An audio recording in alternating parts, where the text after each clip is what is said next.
মহাদেবের দিব্যি খেয়ে আমি এই কথা বলছি। আজ যে শব্দগুলো আপনারা শুনতে চলেছেন তা সাধারণ শব্দের সীমানা ছাড়িয়ে অনেক মর্ধবে। এগুলো নিছক শব্দ নয়, এগুলো হলো গণবার্তা, একটি সতর্কবাণী যা বাতাসের মতো নিঃশব্দে বয়ে চলে কিন্তু পাহাড়কেও নাড়িয়ে দেয়। এটি আপনাকে ভয় দেখানোর জন্য তৈরি হয়নি, বরং জাগানোর জন্য তৈরি হয়েছে। আপনার ঘুমিয়ে থাকা স্বপ্নগুলোকে, আপনার ক্লান্ত হৃদয়কে এবং আপনার ভেতরে চাপা পড়ে থাকা সেই আগুনকে, যা বছরের পর বছর ধরে নিভে আছে বলে মনে হচ্ছে। যদি এই মুহূর্তে এই আওয়াজ আপনার কানে পৌঁছায়, তবে বুঝে নিন এটি কোনো সমাপতন বা কাকতালীয় ঘটনা নয়।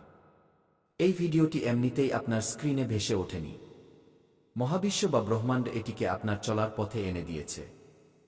যেমন কোনো পুরনো বন্ধু দূর থেকে চিৎকার করে ডাকে যে সময় এসে গেছে, আর ঘুমিও না।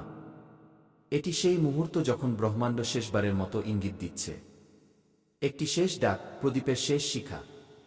এরপরে হয়তো জীবনের চক্র ভেঙে নতুন দিক মিলবে, অথবা সেই পুরনো শিকল আপনাকে টেনে ধরবে, সেই একই পুনরাবৃত্তি, সেই একই ক্লান্তি। কিন্তু আজ আমি কথা দিচ্ছি, যদি আপনি শেষ পর্যন্ত শোনেন, তবে এই চক্র ভাঙা শুরু হবে। আপনি বড্ড ক্লান্ত হয়ে পড়েছেন, এতটাই যে অনেক সময় আপনার নিজেরও মনে থাকে না শেষ কবে আপনি মন খুলে হেসেছিলেন। সেই হাসি যা কোনো কারণ ছাড়াই ফুটে উঠত, যা চোখে ঔজ্জ্বল্য এনে দিত, তা কবে হারিয়ে গেল। আপনি বাইরে থেকে সবসময় নিজেকে শক্ত দেখিয়েছেন, হাসি মুখে মাথা উঁচু করে, যেন কোনো যোদ্ধা যে যুদ্ধের ময়দানে একা দাঁড়িয়ে আছে। কিন্তু ভেতরে ভেতরে বছরের পর বছর ধরে অনেক কিছু ভাঙছিল। সেই ছোট ছোট টুকরোগুলো যা প্রতিটি অপমানের সাথে, প্রতিটি ব্যর্থতার সাথে ছড়িয়ে ছিটিয়ে যাচ্ছিল। আপনি সততাকে আপনার সবচেয়ে বড় হাতিয়ার বানিয়েছিলেন। সঠিক পথকেই নিজের মার্গ হিসেবে বেছে নিয়েছিলেন, যদিও তা কণ্টকাকীন ছিল। আপনি কখনো প্রতারণা করেননি, কখনো চাতুর্য দেখাননি। কিন্তু তবুও প্রতিবার মনে হয়েছে যেন দুনিয়ার নিয়ম আপনার জন্য আলাদা করে লেখা হয়েছে। অন্যরা না চাইতেই সব পেয়ে গেল, সাফল্য, অর্থ, সম্মান, সম্পর্ক। যেন কোনো জাদুর কাঠি তাদের জন্য সবকিছু সহজ করে দিয়েছিল। কিন্তু আপনাকে প্রতিটি জিনিসের জন্য লড়াই করতে হয়েছে। প্রতিটি দরজায় যুদ্ধ, প্রতিটি সিঁড়িতে সংঘর্ষ, জুটল কেবল অপমান। যেন কোনো তীর সোজা বুকে বিঁধে গেল। অর্থের অভাব এর যা রাতের ঘুম কেড়ে নেয়, সকালের চাও তেতো করে দেয়। নিজের লোকেরাই মুখ ফিরিয়ে নিন। তারা, যাদের আপনি আপন ভাবতেন, যাদের জন্য আপনি সবকিছু উৎসর্গ করেছিলেন। এবং অনেকবার তো এমন মনে হয়েছে যেন কোনো অদৃশ্য শক্তি, কোনো গোপন শত্রু আপনাকে এগিয়ে যেতেই দিচ্ছে না। যেন উড়ন্ত পাখির ডানা কেটে দেওয়া হয়েছে। কিন্তু শুনুন, মন দিয়ে শুনুন, এটি দুর্ভাগ্য ছিল না। এটি কোনো অভিশাপ ছিল না। এটি ছিল ব্রহ্মাণ্ডের পরীক্ষা, সবচেয়ে কঠিন কিন্তু সবচেয়ে আদরের পরীক্ষা। যখন ব্রহ্মাণ্ড কাউকে উচ্চতায় নিয়ে যেতে চায়, তখন প্রথমে তাকে শেকড় পর্যন্ত নামিয়ে আনে। সে তাকে একা করে দেয় যাতে সে নিজের শক্তি নিজে চিনতে পারে। সে তার বিশ্বাস ভাঙে যাতে নতুন বিশ্বাস তৈরি হতে পারে। তার ধৈর্যকে নাড়িয়ে দেয় যেমন ঝড় গাছের শেকড় মজবুত করে। এবং তাকে এমন এক জায়গায় নিয়ে আসে যেখানে মানুষ হয় পুরোপুরি ভেঙে যায়, অথবা ছাই থেকে ফিনিক্স পাখির মতো একেবারে নতুন হয়ে ওঠে, আরও মজবুত, আরও উজ্জ্বল এবং অটল। গত সময়ে গ্রহরা আপনার উপর এক অজানা বোঝার চাপ সৃষ্টি করেছিল। সূর্য, যা আপনার পরিচয় এবং আত্মবিশ্বাসের উৎস, তা কিছুটা ম্লান মনে হচ্ছিল, যেন মেঘ সূর্যকে ঢেকে দিয়েছে। চন্দ্র, যা আপনার মনের নদী, তা আপনাকে অস্থির করছিল। রাতগুলো ছিল নির্ঘুম, দিনগুলো দুশ্চিন্তার। এবং শনি, সেই কঠোর গুরু, প্রতিদিন প্রতি মুহূর্তে আপনাকে একটাই প্রশ্ন করছিল, তুমি কি সত্যিই প্রস্তুত?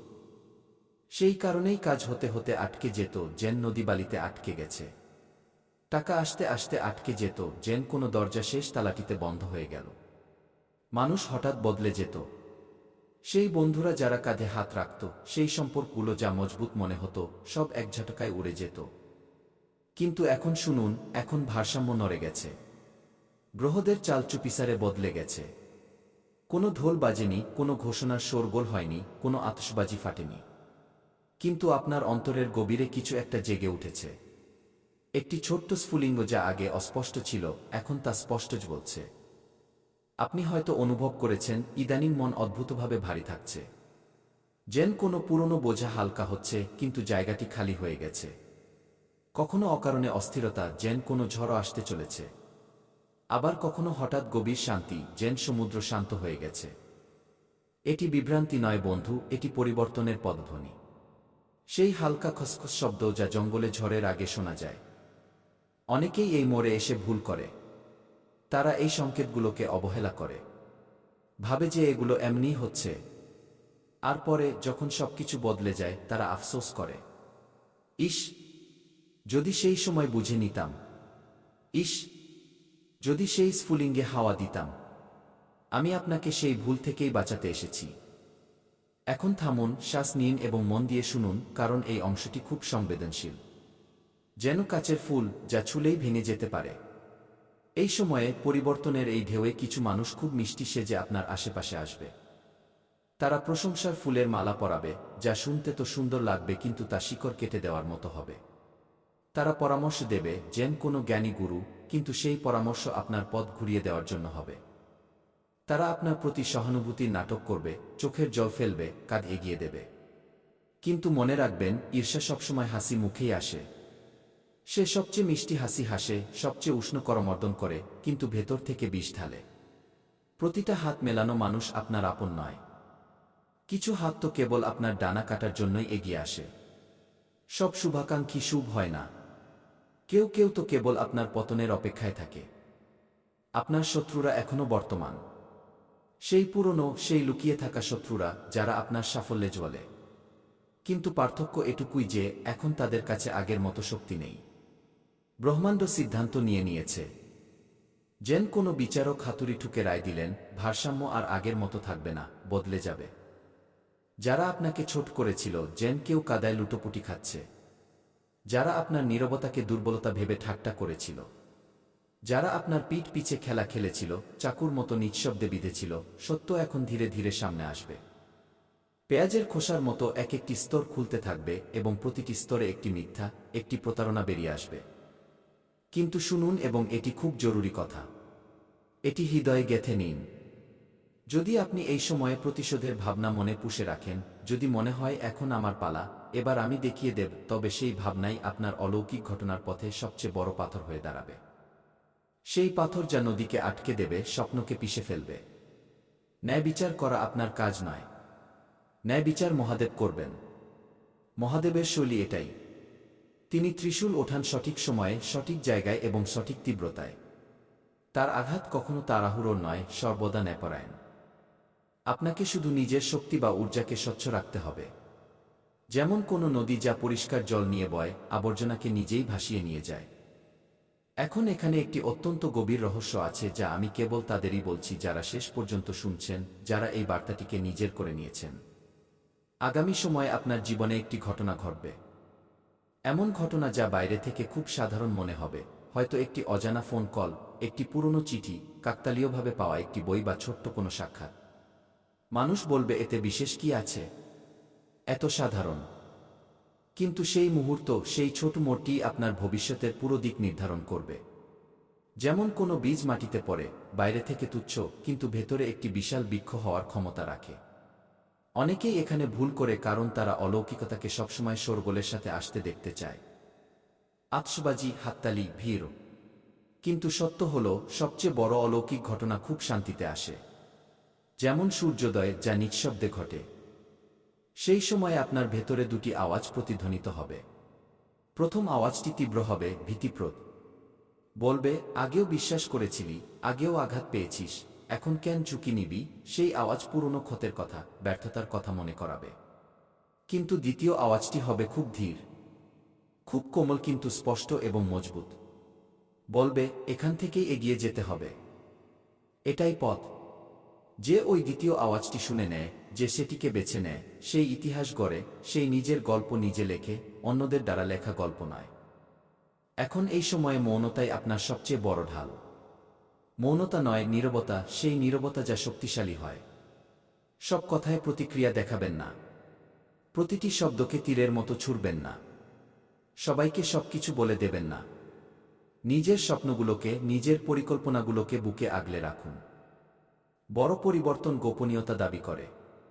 যেমন কোনো বীজ অন্ধকারের ভেতরেই অঙ্কুরিত হয়। যদি এই বার্তাটি শোনার সময় আপনার ভেতরে হর হর মহাদেবের জয়ধ্বনি গজে ওঠে, যদি আপনার হৃদয় হর হর মহাদেব বলে চিৎকার করে, তবে বুঝে নিন আপনি সুরক্ষিত। মহাদেবের কৃপা আপনার ওপর আছে। তার ত্রিশূল আপনাকে রক্ষা করছে। আর যদি এই কথাগুলো আপনার হৃদয় স্পর্শ করে, যদি এই শব্দগুলো আপনার শিরায় প্রবাহিত হয়, তবে এই ভিডিওটি লাইক করা কেবল একটি ক্লিক নয়। এটি একটি সংকল্প, ব্রহ্মাণ্ডকে দেওয়া একটি সংকেত যে আমি প্রস্তুত, আমি পরিবর্তনের জন্য দাঁড়িয়ে আছি। আর যারা এই ধরনের সত্য শুনতে চান, যারা জীবন বদলে দেওয়া বার্তাগুলো কখনো হারাতে চান না, তাদের জন্য এই চ্যানেলটি সাবস্ক্রাইব করা একটি সুরক্ষা কবচের মতো কাজ করে। এটি সেই কবচ যা নেতিবাচকতাকে দূরে রাখে এবং ইতিবাচক শক্তিকে আমন্ত্রণ জানায়। এবার শেষ কথাটি খুব শান্ত হয়ে শুনুন। যেমন কেউ মন্ত্র জপ করছে। যেই দিন, যেই মুহূর্তে আপনার মনে হবে যে এবার সিদ্ধান্ত নিতেই হবে, সেই বড় সিদ্ধান্ত, সেই পদক্ষেপ যা সবকিছু বদলে দেবে, সেদিন কোনো সাহারা মিলবে না। কোনো বন্ধু কাজ চাপড়াতে আসবে না। কোনো হাততালি বাজবে না, কোনো ভিড় হবে না। কোনো তাৎক্ষণিক ফলাফল দেখা যাবে না। কোনো জাদুর মতো অলৌকিক ঘটনা ঘটবে না। শুধু ভেতরে এক গভীর শান্ত অনুভূতি হবে, আমি সঠিক করেছি। সেই অনুভূতি যা রাতের অন্ধকারে তারার মতো জ্বলবে। আর সেই অনুভূতিই ভবিষ্যতে আপনার ঢাল হবে, আপনার শক্তি হবে। তা আপনার গল্পে এমন মোড় এনে দেবে যা কেউ ছিনিয়ে নিতে পারবে না, কেউ চুরি করতে পারবে না। কারণ বড় অলৌকিক ঘটনা কোনো বাহ্যিক ঘটনা নয়, কোনো বড় ধামাকা বা হঠাৎ ধনপ্রাপ্তি নয়। বড় অলৌকিক ঘটনা হলো সেই সিদ্ধান্ত যা আপনি তখন নেন যখন সবকিছু আপনাকে থামানোর চেষ্টা করছে, যখন দুনিয়া বলছে না, কিন্তু আপনার হৃদয় বলছে হ্যাঁ। মহাদেবের দিব্যি যা এখন শুরু হয়ে গেছে তা অসম্পূর্ণ ছাড়া হবে না। এই যাত্রা পূর্ণ হবে। এই জ্যোতিষ বলতে থাকবে, হর হর মহাদেব।